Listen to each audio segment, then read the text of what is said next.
प्यारे बच्चों, सभी को नमस्कार। मैं राजीव कुमार, हिंदी शिक्षक, जिला फतेहगढ़ साहिब।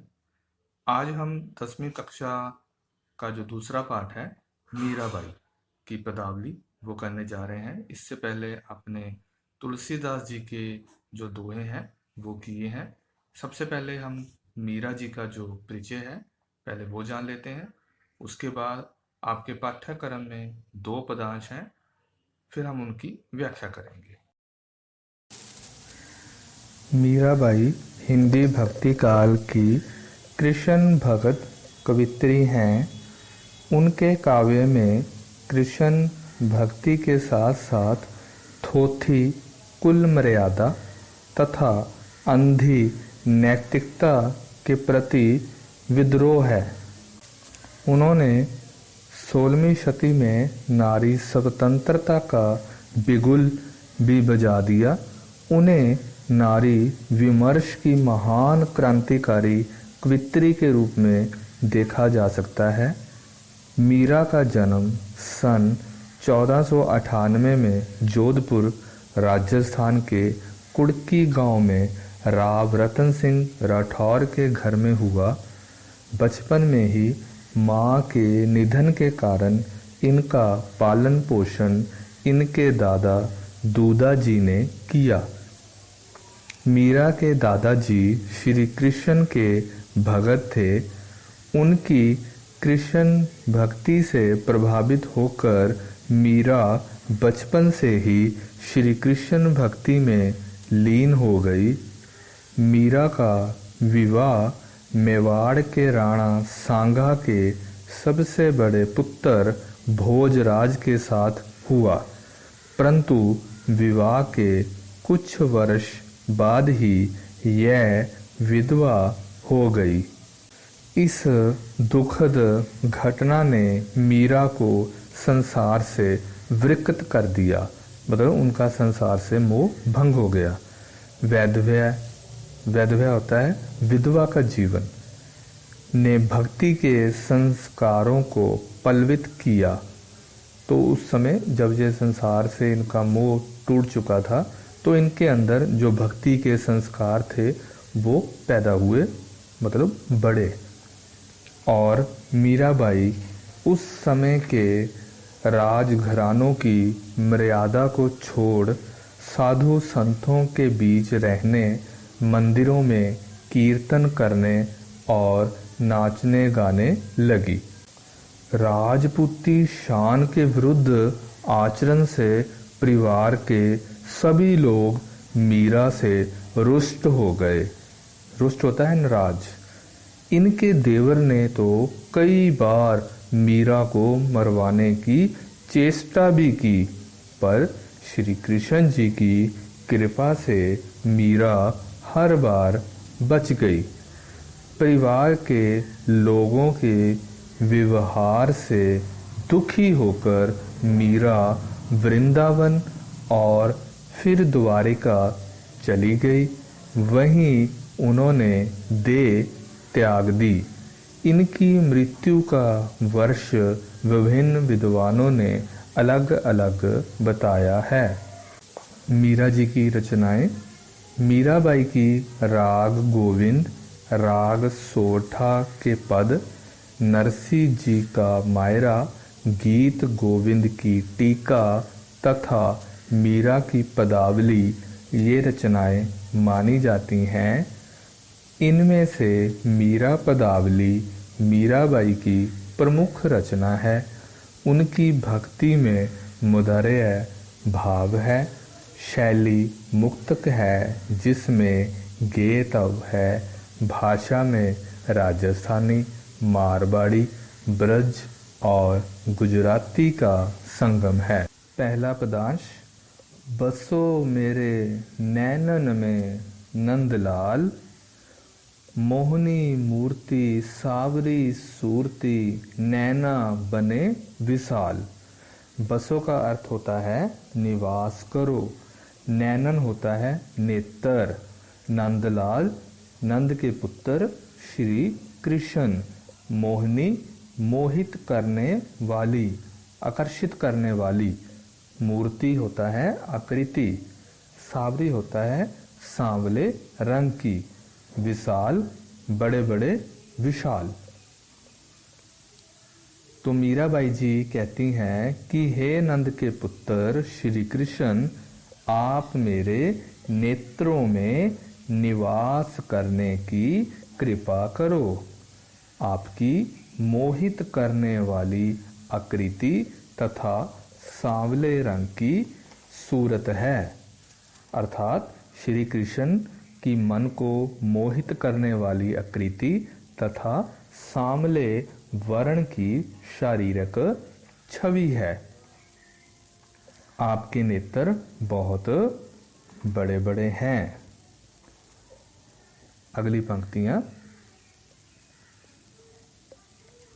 मोर मुकुट मकराकृत कुंडल अर्ण तिलक दिए भाल, अधर सुधारस मुरली राजत उर्वजंती माल।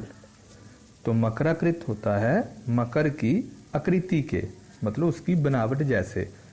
अरुण होता है लाल, भाल होता है माथा, अधर होते हैं होंठ, सुधारस आया उसका अर्थ है अमृत रस, मुरली बांसुरी, क्योंकि श्री कृष्ण जी को बांसुरी वाला भी कहते हैं। राजत होता है सुशोभित होना, उर होता है हृदय। तो अगली पंक्तियां हम देखते हैं इसकी व्याख्या। तो कवित्री कहती है कि आपने मोर के पंखों का मुकुट सर पर और कानों में मकर की आकृति के कुंडल धारण किए हुए हैं। आपके माथे पर लाल रंग का तिलक सुशोभित हो रहा है। आपके होठों पर अमृत समान मधुर स्वर रस की वर्षा करने वाली बांसुरी तथा हृदय पर वैजंती माला विराजमान है। कहने का तात्पर्य है कि उनके सिर पर मोर मुकुट शोभा देता है, कानों में कुंडल और माथे पर लाल रंग का जो तिलक है वो भी उनकी शोभा बढ़ा रहा है। उनके होठों पर जो बांसुरी है वो बड़ी सुंदर लग रही है। वैजंती माला उनकी छाती की जो शोभा है उसको बढ़ा रही है। अगली पंक्तियां, क्षुदर घंटिका कटितट शोभित नुपुर शब्द रसाल, मीरा प्रभु संतन सुखदाई भगत बछल गोपाल। क्षुदर होता है छोटी, कटी होता है कमर, नुपुर होते हैं घुंघरू, रसाल होता है मीठा या मधुर, बछल होता है रक्षक। तो मीरा जी कहती हैं कि श्री कृष्ण की जो कमर है उस पर छोटी छोटी जो घंटियां हैं वो बंधी हुई हैं तथा पैरों में घुंघरू बंधे हुए हैं, जिनकी मधुर जो गुंजार है वो सुनाई दे रही है। मीरा के प्रभु संतों को सुख प्रदान करते हैं तथा अपने भक्तों की सदा रक्षा करते हैं। आसान शब्दों में कहना हो तो हम कह सकते हैं कि श्री कृष्ण की कमर में छोटी छोटी घंटियां बंधी हुई हैं तथा पाँव में छोटे छोटे घुंघरू बंधे हैं, जिनसे निकलने वाली ध्वनि मन को आकर्षित करती है। और मीराबाई जो हैं श्री कृष्ण के इस बाल रूप को संतों के लिए सुखदाई तथा भक्तों की रक्षा करने वाला मानती हैं। प्यारे बच्चों, अब मैं संपूर्ण इस पदांश को पढ़ूंगा, फिर इसका जो प्रसंग है वो मैं आपको बताऊंगा, क्योंकि परीक्षा में भी 1 अंक प्रसंग का होता है। आपको कोई भी कविता का पदांश आता है तो आपने उसका प्रसंग जरूर लिखना होता है, फिर उस पदांश की व्याख्या करनी होती है। तो शुरू करते हैं। बसो मेरे नैनन में नंदलाल, मोहनी मूर्ति सावरी सूरती, नैना बने विशाल। मोर मुकुट मकराकृत कुंडल अरण, तिलक दिए भाल, अधर सुधारस मुरली राजत, उर व्यजंती माल। क्षुदर घटिका कटितट शोभित, नुपुर शब्द रसाल, मीरा प्रभु संतन सुखदाई, भगत बछल गोपाल। प्रस्तुत पद मीराबाई द्वारा रचित पदावली से लिया गया है। इस पद में कवित्री ने बाल कृष्ण की मनोहारी छवि का वर्णन करते हुए उसे अपने नेत्रों में बसाने का वर्णन किया है। तो ये हो गया प्रसंग। अब करते हैं इसकी संपूर्ण व्याख्या। मीराबाई जी कहती हैं कि हे नंद के पुत्र श्री कृष्ण, आप मेरे नेत्रों में निवास करने की कृपा करो। आपकी मोहित करने वाली आकृति तथा सांवले रंग की सूरत है। आपके नेत्र बहुत बड़े बड़े हैं। आपने मोर के पंखों का मुकुट सिर पर और कानों में मकर की आकृति के कुंडल धारण किए हुए हैं। आपके माथे पर लाल रंग का तिलक सुशोभित हो रहा है। आपके होठों पर अमृत समान मधुर स्वर रस की वर्षा करने वाली बांसुरी तथा हृदय पर विजंती माला विराजमान है। अभिप्राय है उनके होठों पर बांसुरी अति सुंदर लगती है। विजंती माला उनकी छाती की शोभा बढ़ाती है। छोटी छोटी घंटियां आपकी कमर पर बंधी हुई हैं तथा पैरों में घुंघरू बंधे हैं, जिनकी मधुर गुंजार सुनाई दे रही है। मीरा के प्रभु संतों को सुख प्रदान करते हैं तथा अपने भक्तों की सदा रक्षा करते हैं।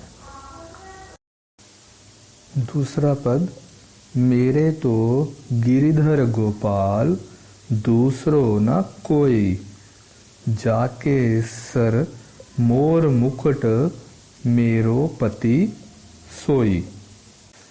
गिरिधर शब्द में गिरि का अर्थ है पहाड़ पर्वत और धर का अर्थ है धारण करना। इस तरह हम कह सकते हैं गिरिधर का अर्थ हुआ पहाड़ को धारण करने वाले। तो श्री कृष्ण ने गोवर्धन पर्वत को धारण किया था। गोवर्धन पर्वत द्वारा वृंदावन वासियों को दिए जाने वाली प्राकृतिक संपदा के लिए गोवर्धन पर्वत की पूजा करने के लिए श्री कृष्ण द्वारा प्रेरित किया गया। इस पर इंद्र देवता जो थे वो नाराज हो गए। उन्होंने तेज वर्षा करके सारे गांव को तबाह करने का प्रयास किया। उस समय श्री कृष्ण ने गोवर्धन पर्वत को उठाकर ब्रिजवासियों की रक्षा की तथा इंद्र देवता के घमंड को चूर चूर कर दिया। इसलिए श्री कृष्ण को गिरिधर भी कहा जाता है। फिर आया गोपाल, क्योंकि श्री कृष्ण जी गाय चराते थे, ठीक है, पालते थे, तो इसलिए उनको गोपाल भी कहते हैं। दूसरों होता है अन्य कोई, जाके जिसके, पति होता है स्वामी। तो मीरा जी कहते हैं मेरा तो सब कुछ गोवर्धन पर्वतधारी श्री कृष्ण हैं। इनके अलावा मेरा किसी से कोई संबंध नहीं है। मोर मुकुट धारण करने वाले श्री कृष्ण ही मेरे पति हैं। अगली पंक्तियां, तात मात भ्रात बंधु, अपनो न कोई, छाड़े दई कुल की काने, कहाँ करे कोई। तात होता है पिता, मात का अर्थ है माता, भ्रात भाई, बंधु होता है सगा संबंधी, छाड़े का अर्थ है त्यागना छोड़ना, कानी होता है मर्यादा। तो अगली पंक्तियों में मीरा जी कहते हैं पिता माता भाई सगा संबंधी इनमें से अब मेरा अपना कोई नहीं है। मैंने अपने परिवार की मान मर्यादा को छोड़कर उन्हें अपना लिया है, इसलिए मेरा अब कोई क्या कर सकता है, अर्थात मुझे किसी की परवाह नहीं है। अगली पंक्तियां, संतन डिग बैठे बैठे लोक लाज खोई, आंसुअन जल सींचे सींचे प्रेम बेली बोई। संतन होता है साधु संत, डिग होता है उनके पास बैठना, निकट या पास। सींचे का अर्थ है सींचना। अब इसकी व्याख्या करते हैं। मीरा जी कहते हैं कि मैं लोक लाज की चिंता छोड़कर संतों के पास बैठती हूँ। मैंने आंसुओं के जल से सींच सींच कर कृष्ण प्रेम की बेल को बोया है। अभिप्राय यह है कि श्री कृष्ण के प्रति मीरा के मन की प्रेम रूपी बेल का विकास हो चुका है। अगली पंक्तियां, अब तो बेल फैल गई आनंद फल होई। तो मीरा की प्रेम बेल पर श्री कृष्ण से मिलन रूपी आनंद का फल लग चुका है। तो मीरा जी कहती हैं कि अब उसे किसी प्रकार से भी नष्ट नहीं किया जा सकता।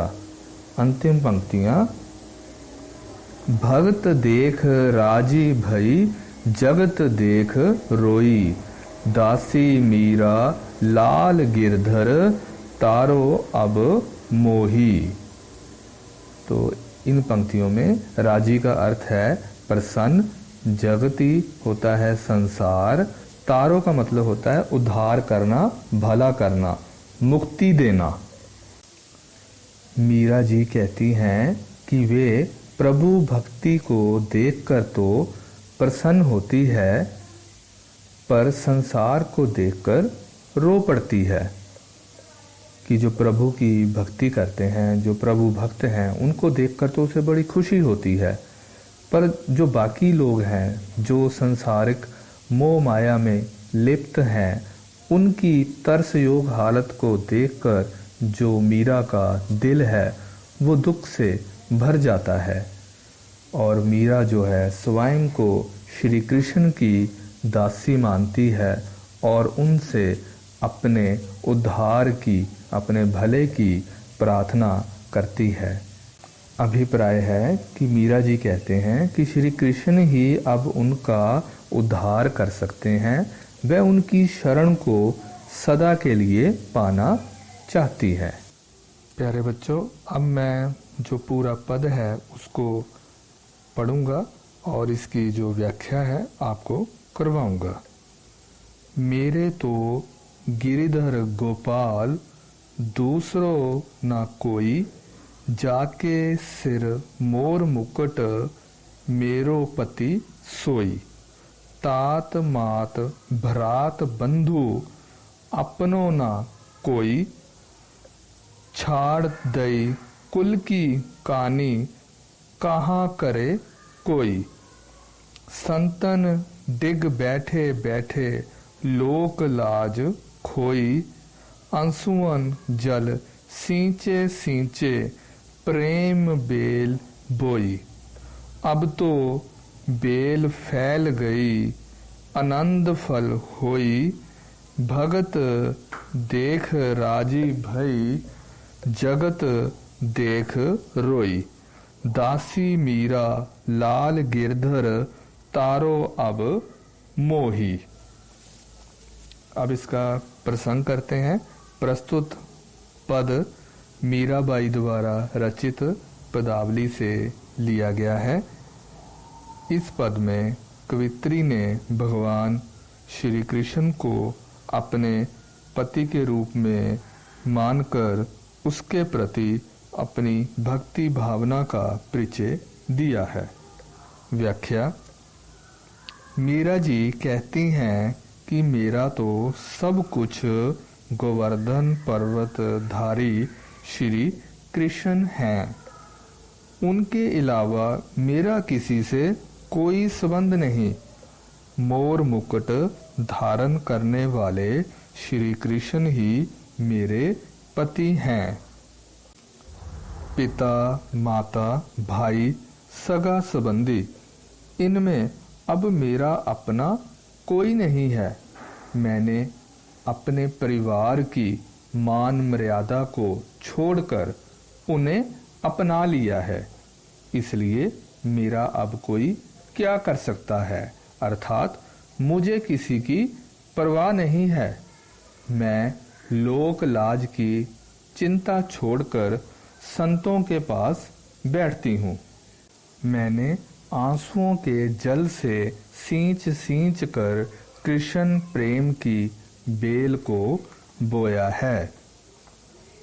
मीरा की प्रेम बेल पर श्री कृष्ण से मिलन रूपी आनंद का फल लग चुका है। अभिप्राय यह है कि श्री कृष्ण के प्रति मीरा के मन की प्रेम रूपी बेल का विकास हो चुका है। अतः अब उसे किसी प्रकार से भी नष्ट नहीं किया जा सकता। मीरा जी कहती हैं कि वे प्रभु भगत को देखकर तो प्रसन्न होती हैं, पर संसार को देखकर रो पड़ती है। भाव यह है कि माया मोह में लिप्त प्राणियों के दयनीय अंत की कल्पना मात्र से मीरा का हृदय दुख से भर जाता है। मीरा स्वयं को श्री कृष्ण की दासी मानती हुई उनसे अपने उद्धार की प्रार्थना करती है। अभिप्राय है कि मीराबाई ने गिरिधर को अपने पति के रूप में स्वीकार कर उनसे चाहा है कि केवल वे ही उसका अब उद्धार कर सकते हैं। वह उनकी शरण को सदा के लिए पाना चाहती है। तो यहाँ मीरा का श्री कृष्ण के प्रति समर्पण देखने को। प्यारे बच्चों, आपने इन दोनों पदार्थों की जो प्रसंग व्याख्या है पहले वो लिखनी है और याद भी करनी है। उसके बाद अभ्यास के प्रश्न हैं जिसके 2 भाग हैं। पहला भाग है विषय बोध जिसमें 7 प्रश्न हैं जो 1-2 पंक्तियों वाले हैं। अब हम वो करेंगे। और दूसरा जो भाग है आपका भावबोध है जिसमें पर्यायवाची शब्द और भिन्नार्थक शब्द हैं। चलो शुरू करते हैं अब हम अभ्यास के प्रश्न। पहला प्रश्न, श्री कृष्ण ने कौन सा पर्वत धारण किया था?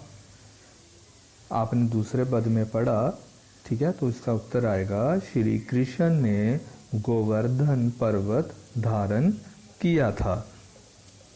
क्यों धारण किया था ये मैंने आपको विस्तार में बताया था। दूसरा, मीरा किसे अपने नयनों में बसाना चाहती है? मीरा नंद के पुत्र श्री कृष्ण को अपने नयनों में बसाना चाहती है। प्रश्न तीसरा, श्री कृष्ण ने किस प्रकार का मुकुट और कुंडल धारण किए हैं? श्री कृष्ण ने मोर पंखों का मुकुट और मकर की आकृति के कुंडल धारण किए हुए हैं। प्रश्न 4, मीरा किसे देखकर प्रसन्न हुई और किसे देखकर दुखी हुई? मीरा भक्तों को देखकर प्रसन्न हुई और संसारिक माया मोह में फंसे लोगों को देखकर दुखी हुई। प्रश्न नंबर 5, संतों की संगति में रहकर मीरा ने क्या छोड़ दिया? संतों की संगति में रहकर मीरा ने कुल की मर्यादा तथा लोक लाज को छोड़ दिया था। प्रश्न नंबर 6, मीरा अपने आंसुओं के जल से किस बेल को सींच रही है? मीरा अपने आंसुओं के जल से श्री कृष्ण के प्रति अपने हृदय में विद्यमान प्रेम रूपी बेल को सींच रही है। आखिरी प्रश्न, पदावली के दूसरे पद में मीराबाई गिरिधर से क्या चाहती है? मीराबाई ने गिरिधर को अपने पति के रूप में स्वीकार कर उनसे चाहा है कि केवल वे ही उसका अब उद्धार कर सकते हैं। वह अपनी शरण को सदा के लिए पाना चाहती है, मतलब वह उनकी जो शरण है उसको हमेशा के लिए पाना चाहती है। दूसरा जो भाग है वो पदांशों की प्रसंग व्याख्या है, जिसको हम कर चुके हैं। अब इसका जो ख भाग है भाषा बोध, उसके भी दो आगे प्रश्न है। तो पहला है पर्यायवाची शब्द, वो करते हैं। सबसे पहले है भाल। भाल होता है मस्तक, ललाट, माथा, कपाल। प्रभु को हम भगवान, ईश्वर, परमेश्वर, जगदीश आदि बहुत से जो नाम हैं उनसे पुकारते हैं। आगे है जगत। जगत का अर्थ होता है संसार, दुनिया, विश्व, भुवन। अंतिम है पर्यायवाची शब्द वन। वन का अर्थ होता है जंगल, कानन, विपन, अटवी। दूसरा प्रश्न, भिन्नार्थिक शब्द हैं, उनके अर्थ लिखने वाक्यों में प्रयोग करना है। मतलब जो भिन्नार्थिक शब्द दिए हैं पहले आपने उनका अर्थ बताना है, फिर उसका वाक्य बनाना है। तो पहला जो शब्द है जोड़ा है, जो युग्म शब्द भी इनको बोलते हैं, कुल, कूल। कुल का अर्थ होता है वंश, खानदान।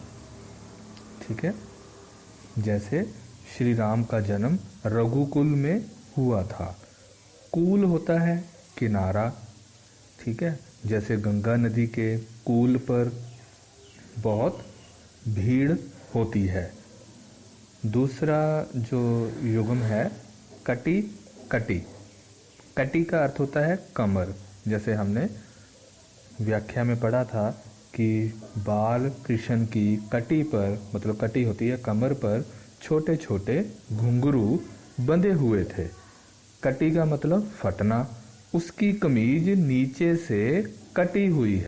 प्यारे बच्चों, आपने सभी पदांश और जो अभ्यास के प्रश्न हैं वो करने के बाद अगर आप मीराबाई के बारे में और अधिक जानना चाहते हैं, उनके बारे में जानकारी प्राप्त करना चाहते हैं, तो आप YouTube पर भी मीरा जी के जो पद हैं वो सुनकर आप उनका आनंद ले सकते हैं। इसके अलावा कृष्ण भक्त कवियों में सूरदास जी और रस खान जी के बारे में आप YouTube पर सुन सकते हैं, जिससे आपको जानकारी भी मिलेगी और सुनकर आपको बड़ा आनंद भी आएगा। धन्यवाद।